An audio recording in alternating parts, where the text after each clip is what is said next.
Hola, buenas tardes.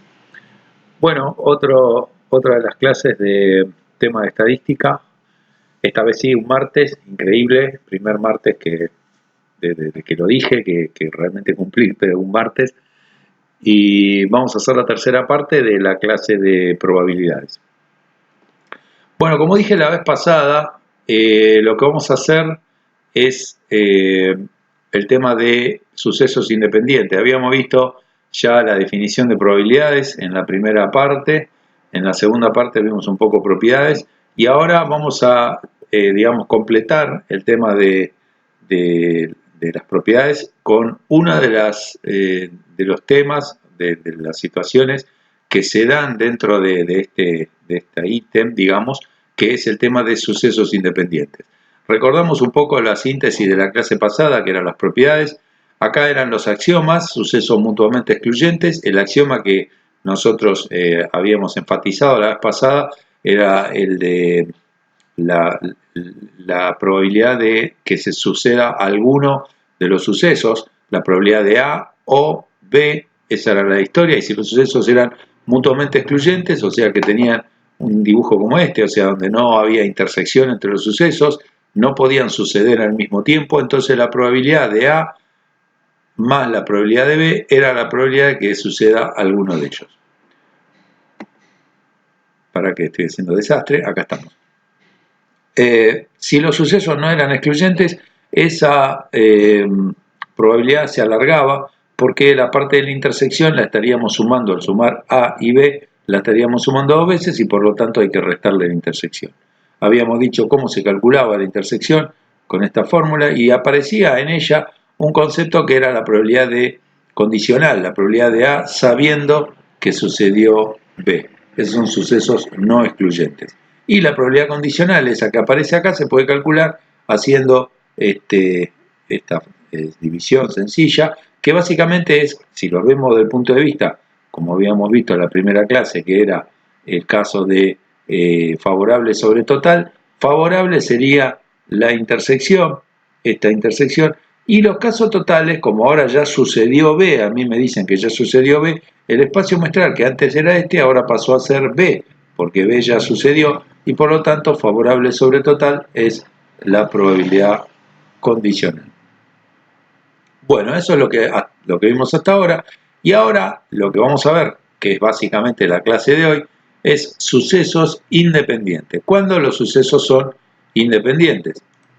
Bueno, dos sucesos son independientes cuando la ocurrencia de uno de ellos no influye en el otro. O sea, quiere decir, si yo tenía una probabilidad que valía un determinado valor y ahora me dan un dato adicional, pero resulta que ese dato no influye en lo absoluto en la probabilidad anterior, entonces la probabilidad de lo que a mí me habían dado no cambia en nada. A ver si lo puedo aclarar con algo, con alguna fórmula. A mí me dicen, la probabilidad de A vale 0,9. Ahora me dicen, bueno, pero mirá que yo tengo un dato extra, mirá que yo sé que sucedió B, vamos a llamar B. ¿Cuánto vale ahora la probabilidad de A? Vale lo mismo, porque resulta que B no tenía nada que ver. Te lo voy a dar con un ejemplo. Imagínate que un suceso es, por mi casa pasa un auto blanco. Y otro suceso es, en China está lloviendo en la zona de Chunchán. Dos sucesos. Por mi casa pasa un auto blanco es A. Y que en China, en la zona de Chunchán, está lloviendo. Entonces, a mí me dicen, la probabilidad de que pase un auto blanco en mi casa es 0,9. Pero mirá que ahora tengo un dato. En Chunchán, de China, está lloviendo. ¿Cuál es la probabilidad de que pase un auto en la puerta de mi casa? Blanco. Y bueno, la respuesta es la misma. ¿Qué tiene que ver que llueva en Chunchán con el auto blanco que pasa por tu casa? No tiene nada que ver. Bueno, cuando pasa eso y las probabilidades de A sabiendo B es lo mismo que la probabilidad de A, significa que un suceso no influye en nada sobre el otro. Por lo tanto, los sucesos son independientes. Para los sucesos independientes que cumplen con esa característica, que un suceso no influye para nada en el otro, todas las probabilidades condicionales tampoco influyen. Por ejemplo, la probabilidad de B sabiendo A también es la probabilidad de B, no influye en nada. La probabilidad, bueno, acá me mandé una tipo, la probabilidad de A y B, habíamos dicho, recién lo habíamos visto en las diapositivas anteriores, vamos a buscar diapositivas anteriores, acá, siempre me paso, esa, acá. En la diapositiva anterior habíamos visto que la probabilidad de A y B era esta, la probabilidad de A sabiendo B por la probabilidad de B. Ahora, si nos vamos a los sucesos independientes, la probabilidad de A y B es igual a la probabilidad de A sabiendo B por la probabilidad de B, tal cual como lo habíamos dicho. Pero resulta que la probabilidad de A sabiendo B ahora es la probabilidad de A. Por lo tanto, la probabilidad de A y B en sucesos independientes es la probabilidad de A por la probabilidad de B. En algunos cursos, esta probabilidad la llaman el teorema de la multiplicación. La van a escuchar en algunos cursos como el teorema de la multiplicación. Y la otra, la que estaba antes, a ver si no me paso ahora, acá, bueno, me pasé por supuesto, acá este teorema, el de sucesos mutuamente excluyentes, algunos cursos lo llaman el teorema de la suma. El otro es el teorema de la multiplicación, este es el teorema de la suma. Vamos para atrás, ahí vamos, ahí está. Acá entonces el otro es el teorema de la suma y este es el teorema de la multiplicación. Sigamos. Esto ya lo habíamos visto y ahora dijimos que para los sucesos independientes todo lo que es condicional no influía en nada. Por lo tanto, la probabilidad de no A sabiendo B es lo mismo que la probabilidad de no A. La probabilidad de no B sabiendo A es lo mismo que la probabilidad de no B. La probabilidad de A por B, habíamos dicho de A y B, es lo mismo que probabilidad de A por la probabilidad de B, y cualquiera de las combinaciones de estas, no A y no B, es la probabilidad de no A por no B, y así, cualquiera de las probabilidades que yo quiera la intersección, puedo decir que es la multiplicación de las probabilidades comunes de cada uno. Eso solo se cumple para sucesos independientes. Si los sucesos no son independientes, entonces ya esto no se cumple. Sintetizando entonces los sucesos independientes, la probabilidad de A sabiendo B y cualquier otra combinación que quieras de condicionales es lo mismo que la probabilidad del de arriba. En este caso, si es A, va a ser A.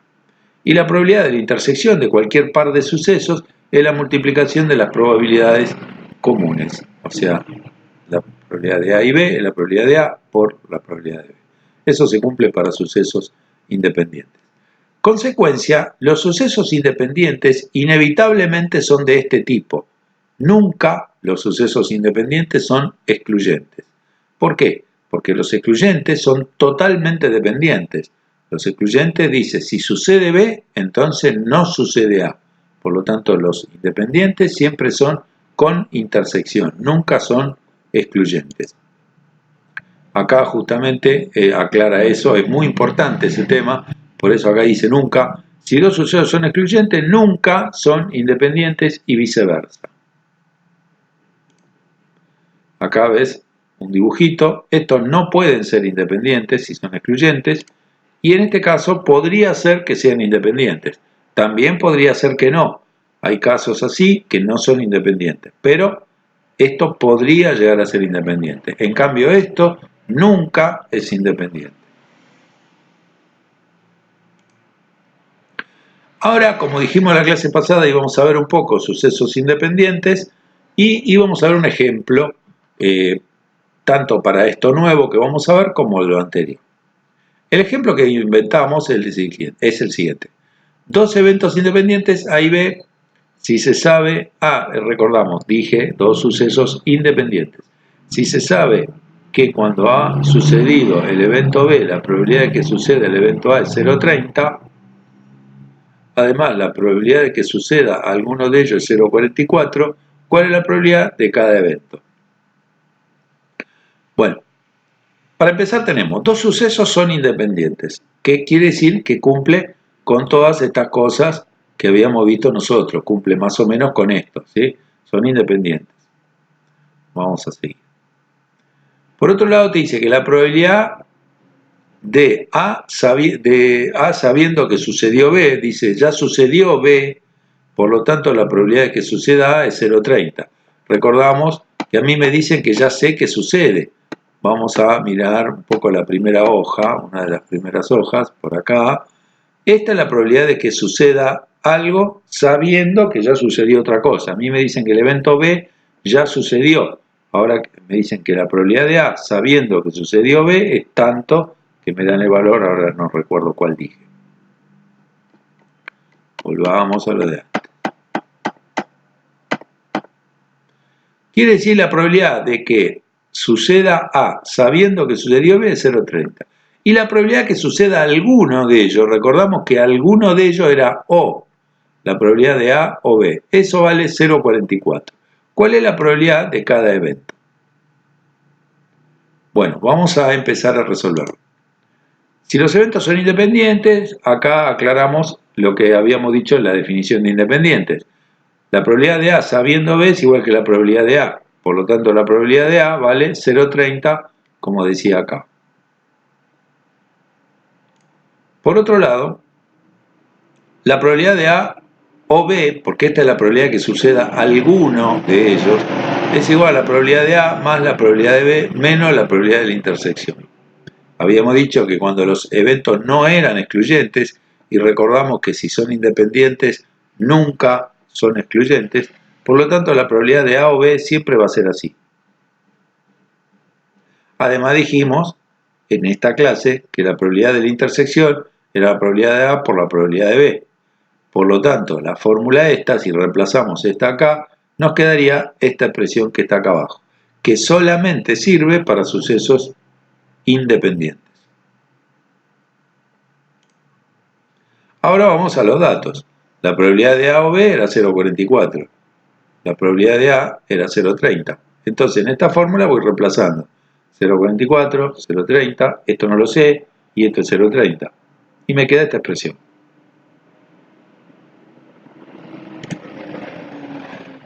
Ahora, recordamos lo que dijimos recién, y sigamos. Vamos despejando porque lo que a mí me piden es la probabilidad de B. El 0,30 lo paso restando para allá. Una probabilidad de B menos 0,30 probabilidad de B me queda 0,70 probabilidad de B. Y 0,44 menos 0,30 me queda 0,14. Pasando dividiendo, con el concepto de matemática, me queda que la probabilidad de B es 0,20. Quiere decir que la probabilidad de A, ya lo habíamos dicho, era 0,30 y la probabilidad de B era 0,20. Y ellos lo que me pedían era la probabilidad de cada uno de los eventos. Bueno, más o menos hemos visto probabilidades de tipo independiente y también hemos visto un ejemplo de esto y de lo que vimos la vez pasada. Creo que por hoy estaríamos. Y bueno, la semana que viene quizás hagamos la última clase de esto, de este tema de cálculo de probabilidades. Creo que nos falta mucho. Lo único que quería explicarles un poco es el tema del teorema de la probabilidad total y el teorema de Bayes, que a veces lo piden. Y quizás vamos a ver un poco algunas herramientas como el árbol estocástico, el cuadro de doble entrada, el diagrama de Venn ya lo venimos viendo. Esas son herramientas que en realidad no son indispensables, pero son herramientas útiles a la hora de resolver los problemas. Bueno, como les digo siempre, no se olviden de inscribirse en los canales de Facebook, YouTube, y si me necesitan para alguna clase me llaman a esos números en pantalla o al email. Les mando un saludo y nos vemos la próxima semana.